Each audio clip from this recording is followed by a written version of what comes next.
Oke, drakor, drakor. Sudah ada Eva Latifah, Ketua Prodi Bahasa dan Kebudayaan Korea, Fakultas Ilmu Budaya UI. Selamat malam Mbak Eva.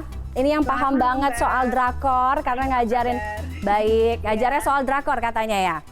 Ya, saya masuk pecinta drakor juga. Dan saya ngajar drama Korea kebetulan di kampus. Oke, saya baru tahu malah UI itu ada subjek dosen untuk ngajar drama Korea loh Mbak Eva. Oh, ada mata kuliahnya Mbak. Ada mata kuliah. Ini karena memang drakornya lagi ngehits banget atau gimana? Emang dari dulu ada? Oh enggak. Itu semenjak dari Prodi Korea berdiri, mata kuliah itu sudah ada memang. Oke. Termasuk dalam kurikulum kita, iya. Kita ngomongin soal invasi Korea ya Mbak Eva. Dalam hal ini lebih spesifik ngomongin soal drakor lah ya, drama Korea. Apa sih sebenarnya resepnya? Kalau kita lihat kan sebenarnya simple ya. Ya ini sama kayak sinetron lah. Tapi balutannya mungkin beda, vibes-nya mungkin beda. Tapi kenapa sebegitu besar ini menjadi magnet, digandrungi orang-orang di seluruh dunia?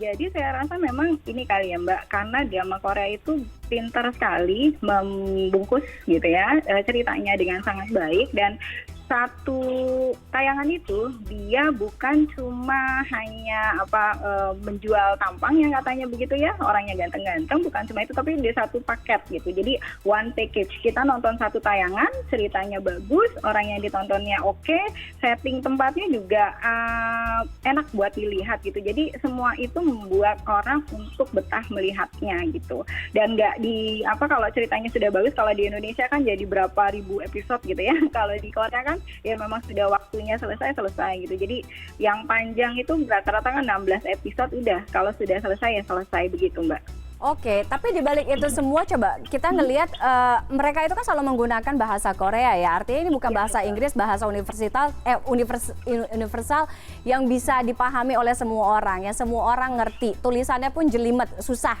Nggak bisa baca kayaknya yang nonton juga. Nah, tapi kenapa itu akhirnya bisa menyerap gitu? Kemanapun negaranya, apapun budayanya, semua orang bisa nangkep.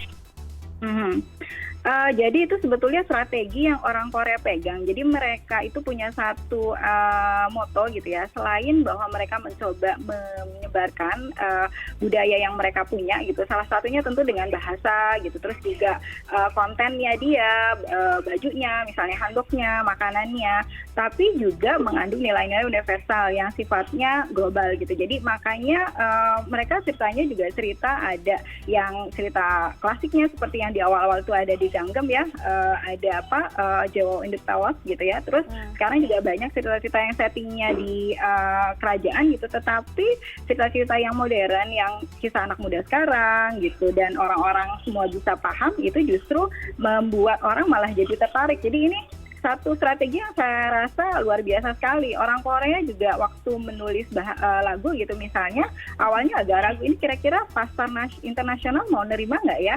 Tapi ternyata justru dengan dia tetap mempertahankan satu ciri khas dari Koreanya, termasuk salah satunya adalah bahasanya, orang malah jadi aware, oke, ini berarti bedanya drama Korea dengan drama dari Jepang misalnya, atau drama dari Taiwan yang dulu masuk ke Indonesia ya. Kita ingat dulu ada F4 gitu ya, Meteor Garden itu kan awal-awalnya orang tidak bisa membedakan waktu Korea masuk ini punya Taiwan atau punya Korea. Tapi makin kesini dengan mereka tetap mempertahankan bahasanya, tidak didubbing gitu ya, itu malah justru orang jadi notice gitu, oke, ini ternyata drama Korea keren gitu Mbak.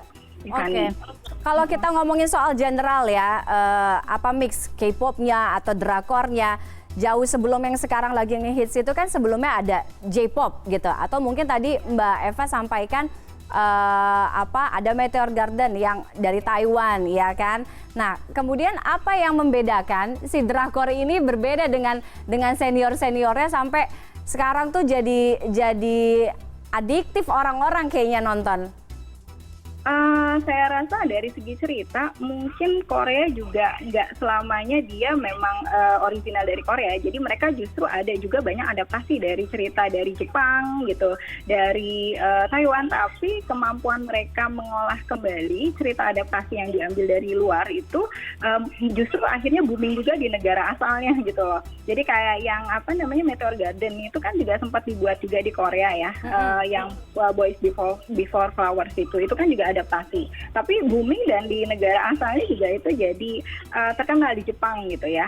Nah, saya rasa ini sebetulnya karena kemahiran Korea untuk membuat cerita supaya menarik. Jadi kalau Mbak perhatikan setiap di ending sebelum ke episode berikutnya itu bikin orang, aduh besok ceritanya apa lagi ya gitu. Jadi itu Korea keren banget sih saya rasa untuk membuat cerita menjadi menarik sedemikian rupa, orang jadi tetap memaksa kita untuk stay tune gitu ya, dan banyak variasi cerita yang nggak semuanya sama. Kita mungkin yang terbaru kan ada Itaewon Class yang karena booming itu mau dibuka sekuen yang keduanya ya, mau dibikin Itaewon Class yang kedua.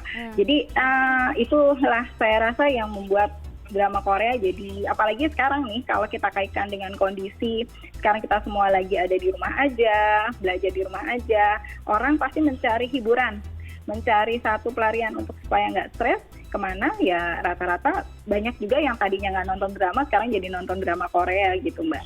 Oke, termasuk dengan adanya atau kehadiran drama-drama Korea ini di platform streaming online kan sekarang Mbak Eva, itu juga membantu sangat, medium yang sangat membantu baik secara legal maupun ilegal gitu ya. Jadi itu tentu menjadi satu fenomena baru yang saya rasa kalau Indonesia bisa ngikutin itu lebih bagus sih ya. Jangan jangan terlalu seperti sinetron sekarang lah. Gitu. Jadi kalau ada K-pop mungkin sekarang ada E-pop nantinya ya, mudah-mudahan. Ya, mudah-mudahan aja gitu. Korea juga awalnya kan juga mereka belajar dari adaptasi dulu ya di yang awal-awal. Tapi kini kan mereka juga mulai bikin cerita yang juga bukan mulai lagi, malah sudah sangat lebih maju daripada mendahului dari Jepang atau Cina, Taiwan gitu. Oke. Mbak Eva, terkait dengan jalan cerita, dengan hadirnya drama Korea di layanan streaming online, banyak juga mungkin pecinta drakor yang dari zaman dulu gitu, sekarang yang merasa kok kayaknya alur cerita atau jalan cerita ketika sekarang drakor ini semenjak semakin go internasional kok agak berbeda, ada pergeseran. Kalau mungkin misalnya dulu cinta-cintaan, kemudian ya cerita cinta komedi, drama dan segala, sekarang lebih banyak kayak ke konflik ya kan. Anda juga melihat ada pergeseran itu mungkin karena memang konsumtivitasnya semakin meluas, artinya yang harus dipuaskan bukan hanya pecinta drakor lokal dari Korea Selatannya aja, tapi juga dari banyak negara nih. Iya, jadi ini sebetulnya salah satu strategi yang dipakai Korea untuk tetap mempertahankan Hallyu gitu ya. Jadi sekitar 10 tahun di awal gitu, kan mereka mulai terkenal 2000-an awal. Lalu 2010-an itu sudah ada isu kayaknya nih Hallyu nggak bakal bertahan deh, kayaknya udah selesai deh, banyak yang bilang begitu. Tapi ternyata kan sampai sekarang ini sudah hampir 20 tahun gitu ya. Ternyata masih bisa bertahan, dan salah satu caranya yang saya lihat adalah mereka selalu mencari ide yang baru yang yang membuat orang supaya tetap tertarik gitu. Jadi saya juga termasuk yang nonton dari awal ya, drama-drama Korea, termasuk korban di awal gitu ya. Sampai sekarang juga saya masih nonton, dan makin kesini ceritanya itu sudah makin beragam gitu. Mulai dari yang masuk akal sampai yang kayak fantasi gitu ya. Yang kayak kemarin King of Eternal Monarch gitu, yang si Lee Min Ho gitu kan, itu juga sesuatu yang sebetulnya di dalam dunia nyata kayaknya nggak mungkin terjadi, tapi kemudian dia olah sedemikian rupa, diceritakan sedemikian rupa, dan tokoh yang mainnya juga ganteng meskipun tidak se-booming dari Itaewon Class gitu dan Crash Landing on You misalnya. Tapi ini salah satu bukti bahwa dari satu masa penayangan drama aja temanya udah macam-macam gitu. Yang 2020 aja udah macam-macam ceritanya. Jadi kita mau nggak mau jadi nonton semua gitu Mbak. Saya juga ikutan nonton jadinya, jadi kehipnotis sendiri.